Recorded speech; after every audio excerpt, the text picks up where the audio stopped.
I actually really liked this one a lot. We can only survive if we close our eyes. Reality is not a thing to be experienced raw. Hey, how's it going? My name is Gabby. Welcome back to my channel, and today we're going to be doing a vampire reading vlog because recently I've noticed that there have been a lot of vampire books coming out that just sound so good. And there's also a lot of vampire books that I've had on my TBR for literally forever. I have read quite a bit of vampire fiction in the past, and these are some of the books that I have read and really loved that involve vampires, especially including Nestlings and Night's Edge and Dowry of Blood are some of my all-time favorite books that involve vampires. And I also included Happiness, which that one is a manga series that involves vampires that I really enjoy. Then I've also read a number of vampire books that I thought were just okay. These are all books that I gave 3 stars or less. I mean, I just recently reread Twilight for the very first time in April. I just made a video going to Forks and like doing the whole thing, so I can have that link down below if you missed it. But these were some books that I thought were just okay, not exactly what I was looking for when it comes to vampire fiction. And so in today's video, we're going to be reading a few different vampire books. One of the books I'm going to be reading for today's vlog is this book called Carmilla, which this one is a vampire book that I've been dying to read for such a long time because it's considered a classic among vampire fiction, because this one is commonly known as the original vampire story, because this one actually came out 26 years before Dracula. And the thing about this one that is so wild is that this one is sapphic, and it says this one is steeped in sexual tension and gothic romance. I mean, if you were wondering, I do own the book Dracula,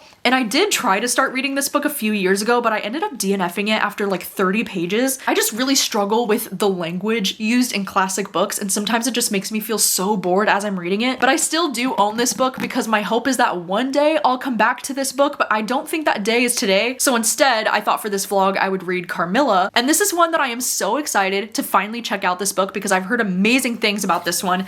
This one's also on the shorter side. It's a novella. It's only about 150 pages, and I have this really beautiful sprayed edges edition. Another book I'm planning to read for this vlog is Interview with the Vampire by Anne Rice, which this is another book that's considered, you know, like a vampire classic. I swear anytime I've ever talked about vampire books, Interview with the Vampire gets brought up and people are like, have you read it yet? And if not, what are you doing? Interview with the Vampire is actually the first book in a series, I think. There's like the Vampire Chronicles that Anne Rice has come out with, so there's multiple books. And I don't know too much about this one plot-wise. I do think it's just an interview with the vampire. It's a vampire giving all of his confessions about all the things he's done throughout his life. And I know this one is also really popular because I do think that there's a movie with Tom Cruise and Brad Pitt that came out that was an adaptation of this. And I also think there's a TV show that's also very popular. So maybe if I end up loving this one, then maybe I'll have to check out the movie and the TV show. Another book that I'm planning to read for this vlog is this one called First Light by Liz Caron. And this one is actually the sequel to Night's Edge, which is a vampire book that I read a year or two ago now that I really enjoyed. And this is one that I've had on my TBR for a little while now, and I've just been so eager to get to it because of how much I loved Night's Edge. And I thought what was really unique about this one is that in this story, you're following from the perspective of this young girl. I believe she's like a teenager. I can't remember exactly how old she is, but her mom is a vampire. It was so freaking good and so unique when it comes to vampire books. So I can't wait to read the sequel in this video. I hope this one is just as good. And then lastly, I'm also planning to read Hungerstone by Kat Dunn. This is a new vampire book that I've been hearing some really great things about recently. And I actually recently just found out that this is supposed to be a reimagining or a retelling of Carmilla. So I was like, what are the chances that I would pick both of these for the same vlog? I had no idea. I've just been seeing a lot of my friends praising this one recently and saying that it's really great, and it's a vampire book about these 2 women. And the back premise of this one even says a compulsive feminist reworking of Carmilla, a queer novella that inspired Dracula. So I feel like we're getting the full range of different kinds of vampire fiction in this video. Before jumping into the reading vlog, I wanted to take a second to thank today's video sponsor, which is a new sponsor on my channel, and it's Talkiatry. Talkiatry is a mental health practice that provides online care and takes insurance. I know that it can be so difficult to find a mental health provider because of so many different obstacles, but I think Talkiatry could be a great solution because they have virtual visits and quick scheduling. One of the benefits of Talkiatry is that they take insurance. They're in a network with major insurers and they have over 200 insurance plans. And all of their care is provided 100% online from the comfort of your home. You can book it online and find a time that works for you in your schedule. And this is psychiatry with medication in mind. So when you go to them as a patient, you can expect to get a personalized medication treatment plan versus only receiving talk therapy. There are no monthly subscription fees, so you are only paying for the care that you need. And they have high quality, diverse psychiatrists to choose from. They have over 450 psychiatrists that they work with a variety of specialties, and they've completed 1.9 million visits with their patients. So not only do patients trust them with their care, but they're getting real results. So you can head to to the link in my description or scan the QR code on the screen to check out Talkiatry for yourself. Taking the first steps towards getting care for your mental health can sometimes feel like such a large, daunting task, but Talkiatry wants patients to know that they understand and they're doing everything they can to ease that burden. And they aim to have empathetic, compassionate care that starts with a real conversation with a real psychiatrist. Thank you so much to Talkiatry for sponsoring this portion of today's video, and now let's get into the reading vlog.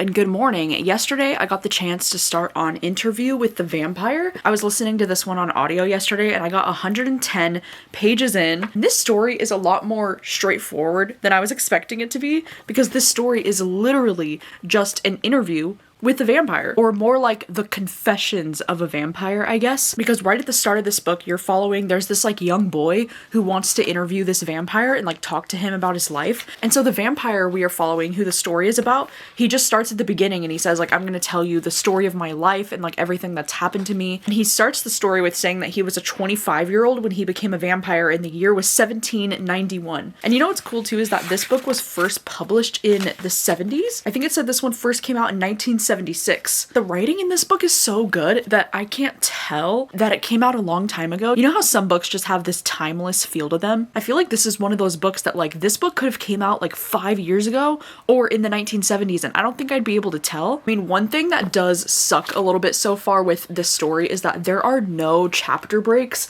and so literally the entire story so far is just endless blocks of text with no real separation. And it only sucks because it's like, you know, when I'm following along in the audiobook, sometimes it's like really easy to get lost with like where exactly I'm at in the text since there's literally no chapter breaks. This book is separated though into different parts. I am going to be coming up onto part 2 after like 150 pages in, but I am really liking the writing in this book so far, and I'm finding the writing to be so atmospheric. I also love the way that this is mostly taking place in New Orleans, and I love that there was like an entire paragraph describing what New Orleans was like at the time. But I really like reading about this character actually because he really struggles with the idea of being a vampire, and I like that he has so much like internal, you know, dialogue where he's like, am I made from the devil? And like he doesn't know what he's made from. So he says, I am to live to the end of the world and I do not even know what I am. But I also love that he struggles with the idea of like love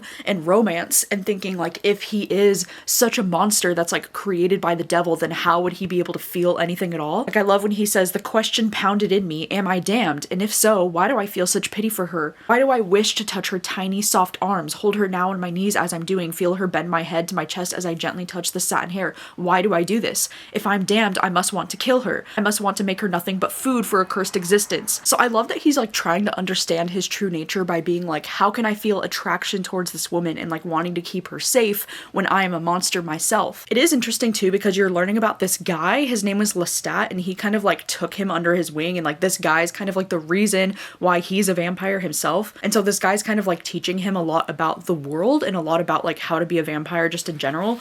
And I like this one quote that he said to him when he said, evil is a point of view. We are immortal. He says, God kills and so shall we. So the plot itself is pretty interesting to me. Like I am liking learning about this vampire that we're following, like this main character. I'm liking learning about his early life as a vampire and like kind of his story and his journey of like what he's had to do. I do think that the writing itself, it feels a little bit slow. It's definitely a slow burn because it's more of a character driven kind of story, which is totally fine. And I feel like stories like this can be very hit or miss for me, just depending on what I'm in the mood for. But I think right now might be the perfect time for me to be reading this because I am really vibing with the writing style. So yeah, anyway, I still have a good amount of this book to go, but I just wanted to update you on how I'm feeling about it so far. Today I I have so much to get done.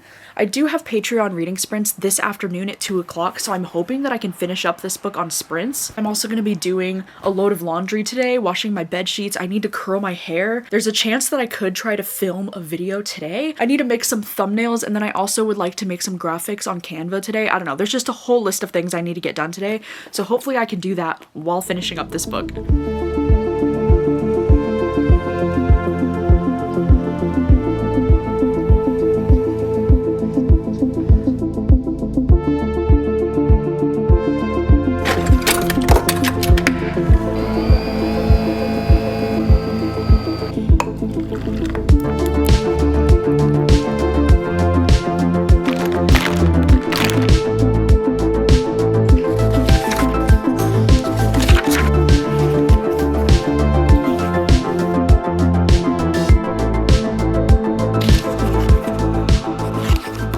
Hello, it's almost 4 o'clock in the afternoon and a number of hours have passed and I have had the most productive morning because I did end up filming another video right after I finished curling my hair, and I've been doing some reading sprints on Patreon. I've been doing laundry all day, and I just finished listening to the audiobook for Interview with the Vampire, and I'm so happy to report that I actually really liked this one a lot. I was actually just talking about this on Patreon because I was like, I don't know how this author is able to write a book that feels so timeless, because this doesn't really read to me like other classic books do, or at least there's something about the writing that I just feel very drawn to in a way that I don't find very often with classic books. Because I feel like sometimes when a book was published in 1976, it feels like it was published in that time period. It was very captivating from the start, and I really connected with the protagonist. I will admit though, there was a point when we hit part 2 of the book where it started to lose me just a little bit, but part 2 ended up only being like 40 to 50 pages long. It was a really short section, and then part 3 was so fascinating, and part 3 really pulled me right back into the story. I love the way that this book talks about both Paris and New Orleans, and the way that it kind of talks about Paris being like the mother of New Orleans. I just really connected with the writing of this in general and with Lewis as a character and the way that he thinks about immortality, because the way he describes immortality as being like so lonely,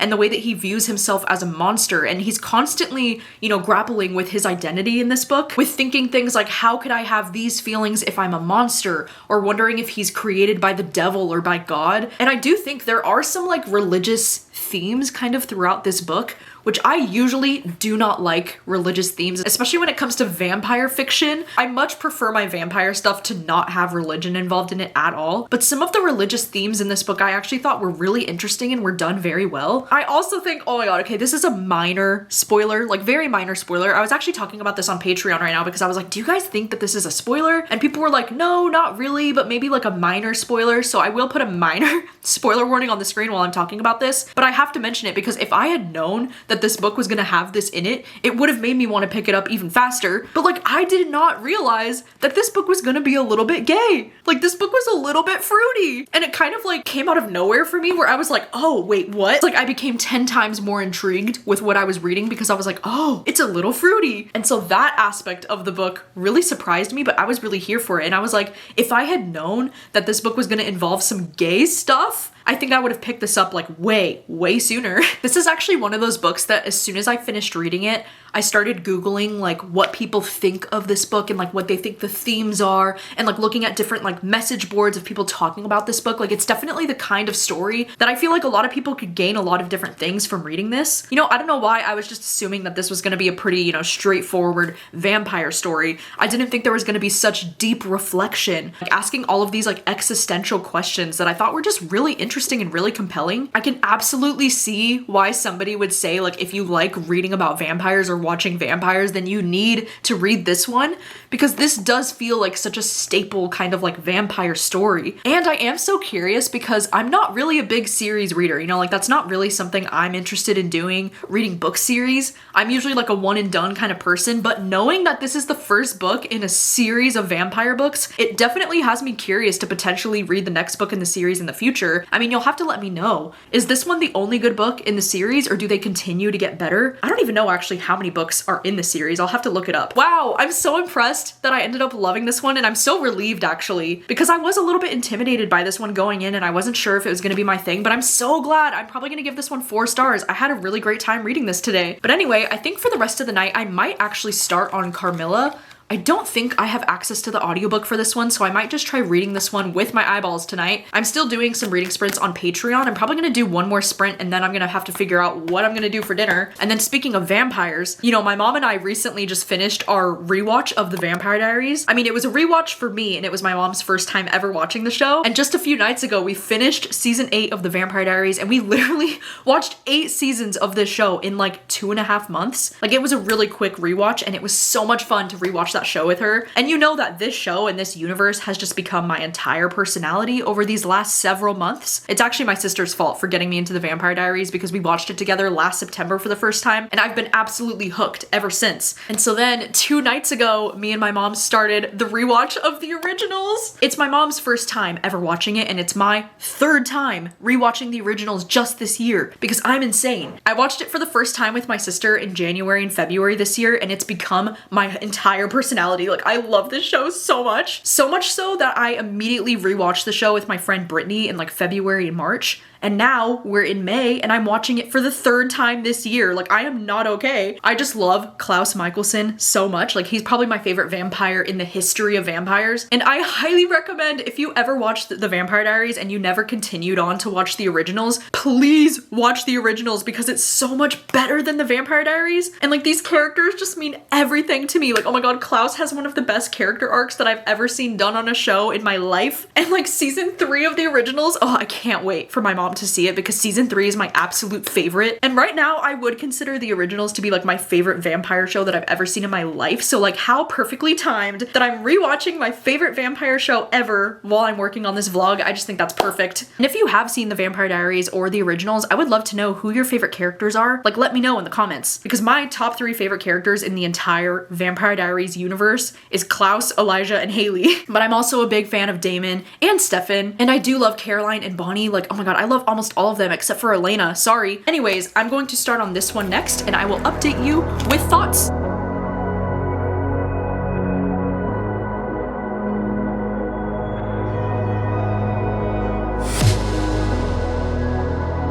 Numbers are the antithesis of unity.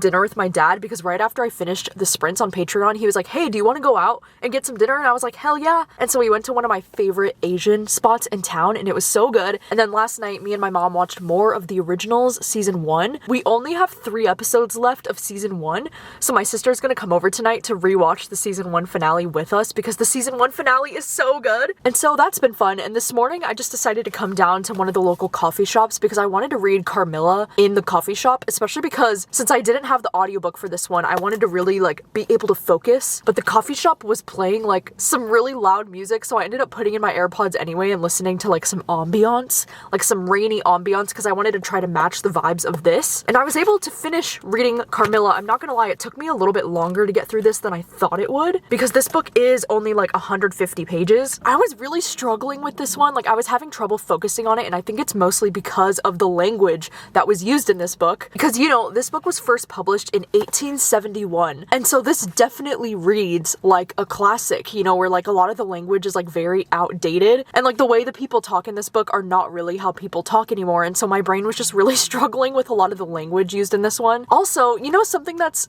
ironic is the fact that this is like considered the first like lesbian gothic vampire book ever written, and I didn't realize that it's actually written by a man. I was talking about this with my friend Jan on reading sprints a few weeks ago. The first lesbian vampire book just happened happens to be written by a man. Like, I don't know how I feel about that. I actually had no idea what Carmilla was even about before I started reading this. And basically the story is about this woman named Laura who is living this very lonely life with her father until one night there's this carriage that arrives and it brings with it this unexpected guest named Carmilla. I don't know why I thought this story was going to be told like from Carmilla's perspective, but it's actually told from the woman Laura's perspective. And the story's kind of about her experience with this woman Carmilla, who is like very mysterious and very beautiful. I kind of like how the story starts with this vision that she had had when she was a kid, and it was like she had had this vision of her, like she saw this beautiful woman, and so by the time she actually meets Carmilla a few years later, she like recognizes her. Something that I really did like about this book though is that the chapters are very short, so it felt like it was easy to get through, even though at times the pacing did feel a little bit slow for me. I don't know, I have a love-hate relationship with like the writing in this book because sometimes it could be so beautiful. Like one of the quotes that I had to tab is when it said, "Both passed away like a summer cloud, and never but once afterwards did I witness on her part a momentary sign of anger. I will tell you how it happened." It's written in a way where like Laura is always directly addressing the reader, and she's like, "You'll never believe what happened next, and like let me tell you the story of how it all went." And I do tend to like that writing style if it's done well, and I do think it was done really well in this one. But I also at the same time like wasn't the biggest fan of the writing style because honestly I found most of this book to be kind of boring and a little bit repetitive. I mean, there were moments where like the vampire horror was written very well, but they were so few and far between. Like I just needed more creepy moments from this. I also think the romance in this book, like as much as I wanted to get on board with it because like lesbian vampires, like hello, I also just found their romance to be a little bit too like insta-lovey, because it's not long after they met that they're saying things like this to each other where they say, "Darling, I live in you and you would die for me. I love you so." And I'm like, it feels like the story has just gotten started. Like, what do you mean you already love her? It just wasn't exactly the kind of romance that I was hoping for. I just wanted a little bit more tension, I guess, because when the premise of the book says that this is steeped in sexual tension and gothic romance, like that's not exactly what I got from this. I wanted a lot more tension. I think this is exactly what I fear when it comes to reading classic books like this, because I always tend to feel this way about the writing where like I just can't connect with it. And I think that's what's put me off from wanting to read books like Dracula and like all of these other classics, because I feel like I always have this opinion and I'm just repeating myself at this point where like I just don't really vibe with this kind of writing style. And so I am bummed that this just didn't feel like the book for me. And I know so many people love this book so much. So I'm really sorry that I'm probably gonna end up giving this like maybe 2.5 stars, maybe 3 stars. It just wasn't really the vampire book for me. You know, the whole time I was reading this book in the coffee shop, I kept thinking, man, I can't wait to read the next book in the Vampire Chronicles series by Anne Rice, because that book really left an impression on me yesterday, and I'm so relieved that I liked that one, because I was a little bit worried that I was gonna have this reaction to Interview with a Vampire, but I am so glad that I finally read Carmilla, and now I know. I mean, I am a little bit nervous now to read Hungerstone, considering I didn't really care for this one too much, but I'm also still very curious now to read Hungerstone because I do think I could enjoy that one if it was published this year. Anyway, it's nearly 1 o'clock in the afternoon. I need to get some video editing done this afternoon before my sister comes over, and then I might try to start on the book First Light when I get home.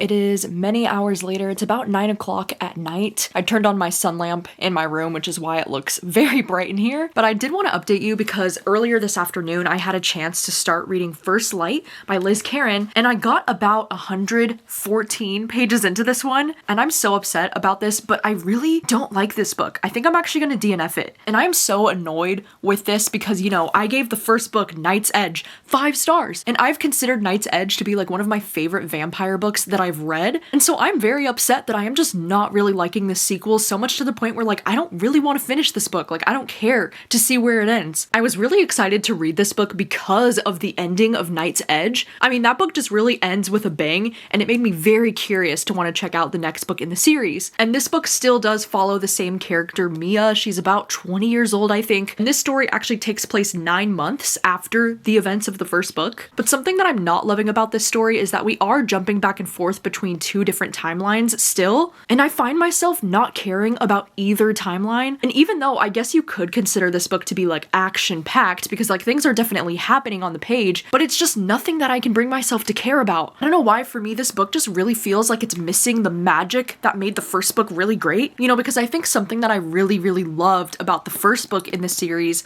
is I really loved the mother-daughter relationship and how complicated their relationship was and how that was explored. But now that the story is only really following Mia, the daughter, I just find that I'm a lot less invested in her as a character when she's on her own. I also think the plot of this book in particular just really does not interest me, because this book definitely has this like cult kind of vibe. There's a lot of action scenes, but I just really loved the way that Night's Edge was written, and I just don't feel the same about this one. And I'm so surprised because most people seem to be really loving this. I mean, this book does not have a lot of ratings on Goodreads. I actually just checked and it has less than 1,000 ratings. I think only 600 people have rated this one on Goodreads. But from what I've been seeing from most of the reviews, you know, this book has like a 4.1 or 4.2 out of 5 on Goodreads. So it does seem like a lot of people who loved the first book are loving this one. So I seem to have the unpopular opinion with this one where like I just can't get invested in this book. You know, maybe I should have known, because like as I just mentioned earlier in this vlog, I'm not a big series reader. I'm definitely the type of reader who like I can be satisfied after one book. Like I don't need to follow the characters into another story. And it's upsetting that this feels like a case where like this sequel wasn't necessary. It wasn't needed. Tonight ended up being such a great night though, because my sister came over. We ended up getting fast food for dinner, which was nice. And then we watched the last 3 episodes of season 1 of the originals with my mom. Oh my god, it was so much fun. Dude, the ending of season 1 of the originals is like some of the most crazy shit. And like it was still emotional. Like I've watched this episode, like the season 1 finale, I've seen it probably like 4 times now, and every single time it makes me cry. Like I love it so much. So the last book that I have to read for this reading vlog is Hungerstone, which I will probably get started on this one tomorrow.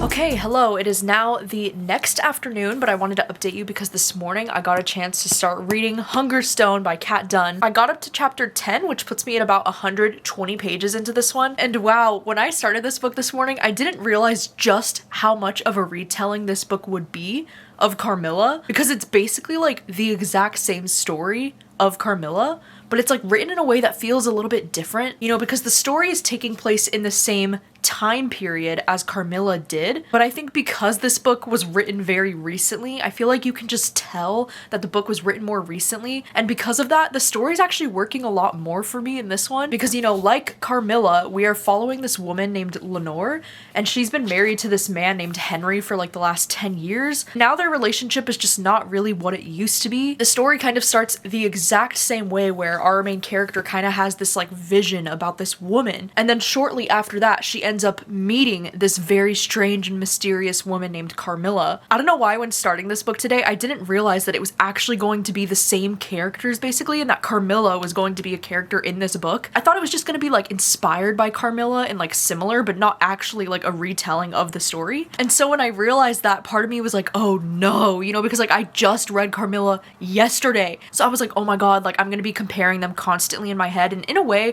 I am, but I'm happy to let you know that I'm actually liking this one a lot more than I liked Carmilla yesterday, and I do think it's because of the writing in this book. Like I think the writing is actually really good, and you know, something that I noticed is that this book is quite a bit longer, you know, because this one's like 320-ish pages, and yesterday when I read Carmilla, like the entirety of Carmilla was only like 150 pages, so I do like that this author is like taking the time to really flesh out these characters more, and I think the tension between Carmilla and Lenore, the tension is so much better in this book. Like I can feel the tension between them, and I'm really loving that about it, even though this one takes place in the same time period, so the writing does have this kind of like historical, like kind of old school feel to the writing, but you can tell that it's something that was written a lot more recent, and I think that's why I'm vibing with it more. I mean, one of the quotes that I put a tab on that I really loved is when she said, "To be a woman is a horror I can little comprehend." I feel like this story to me feels like Carmilla if it was written by a woman, you know? I feel like maybe that might be the difference here, because I do like how this book is pointing out how horrifying it was to be a woman during this time period. I also just really like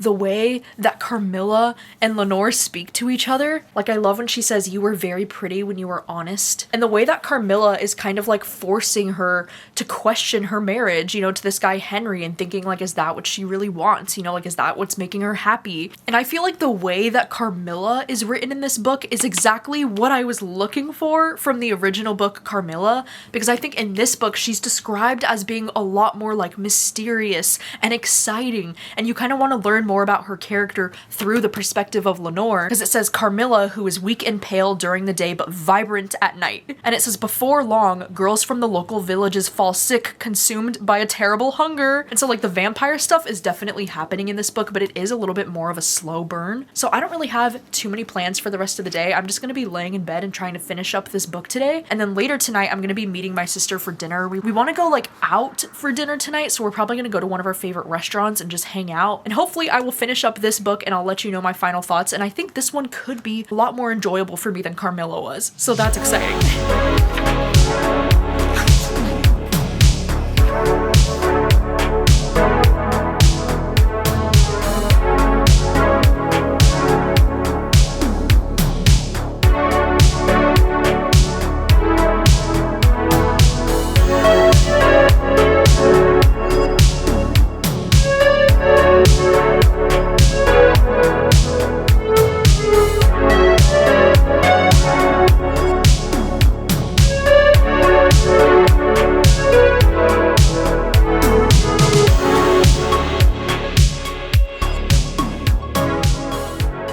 Hello, it is much later in the night. I just got home from going out with my sister and we had so much fun. We ended up going down to Fairhaven and we went to one of our favorite little Italian restaurants. I did go to the bookstore that I usually go to because I was trying to see if they had any ARCs there and they didn't end up having anything. Then I did go to this little ice cream place that I've actually never been to before and it was so good. I got a milkshake. Oh my god, I am such a sucker for a good milkshake and it was a really great night. But I wanted to let you know that I have finished reading Hungerstone. I really liked this one, and in fact this is everything that I was wanting from Carmilla. I think if you also read Carmilla and you were like, damn, you know, like I really love the concept of this, but I'm just not really connecting with the writing style or with the plot in this book, then I think you should absolutely check out Hungerstone, because the plot in this book is really similar and the characters are really similar, but then this one goes in a direction that felt very different from the book Carmilla, but in a way that like I wanted the story to go in that direction, and I thought that this one was very satisfying to read because I really loved Lenore's voice as a character in this book, and I loved her connection with the character Carmilla. It was actually so steamy and like written so well. I was really into their dynamic. I actually wish we had just a little bit more of Carmilla in this, to be honest, but I feel like this is one of those classic kind of like female rage stories, you know, where you're watching this woman who has been mistreated by the man that she loves,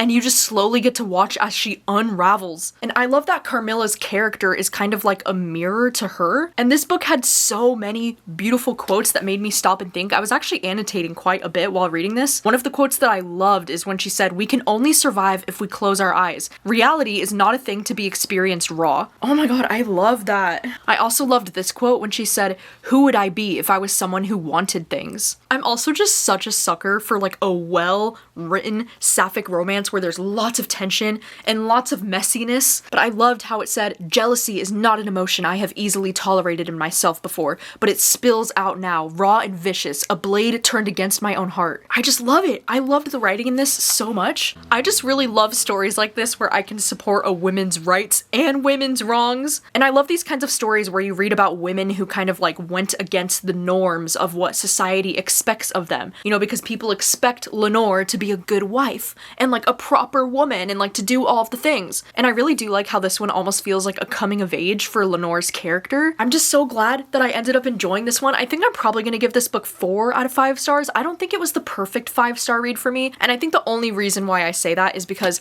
there were some sections, especially towards like the middle of the book, where I felt like the pacing was dragging for me just a little bit. But I also want to say that this book was way more readable to me than Carmilla, because I think the writing style just in general in Carmilla just did not interest me very much, and I kept finding myself like getting distracted while reading. This one just did not suck me in the way that this book did, and I think this book was so dark and atmospheric specific, you know, like this is exactly the kind of book that I want to read when I want to read about like gothic fiction like this. And I'm so glad that both of these books ended up being huge wins for me, especially because I don't know if I ever would have picked up Interview with the Vampire on my own if it hadn't been for so many people recommending me this book for like a great vampire book. And I actually do want to read the sequel for this one because I was hearing from friends on Patreon that the sequel for this book is even better. And so I'm very curious to continue on in this series, but I'm so glad that I loved both of these books. And even though both of these books ended up not being huge wins for me, I'm still so glad that I finally read them because both of these have been on my TBR for quite some time, especially Carmilla. So yeah, that is gonna be a wrap on the vampire vlog. I can't believe we made it to the end. You'll have to let me know if you've read any of these vampire books, then let me know what do you think of them. And also if you have any vampire book recommendations for vampire books that you think that I would love any recommendations that you can put in the comments because, you know, maybe I can do a part 2 of this in the future. And also if you have any like vampire, you know, like TV show or movie recommendations, I'm also all ears because, you know, as mentioned, I am just deep in my vampire era right now with like rewatching the Vampire Diaries for a second time, and now I'm rewatching the originals for the third time. And you know, I'm thinking maybe this summer it would be fun to try to watch True Blood because I've never actually watched True Blood. I also think it would be cool for me to check out the Interview with a Vampire movie and TV show, so those are definitely a few things on my radar. But if there's any other vampire related content that you think I would be into, then please do let me know. Thank you so much for watching as always, and I will see you very soon with another video. Bye!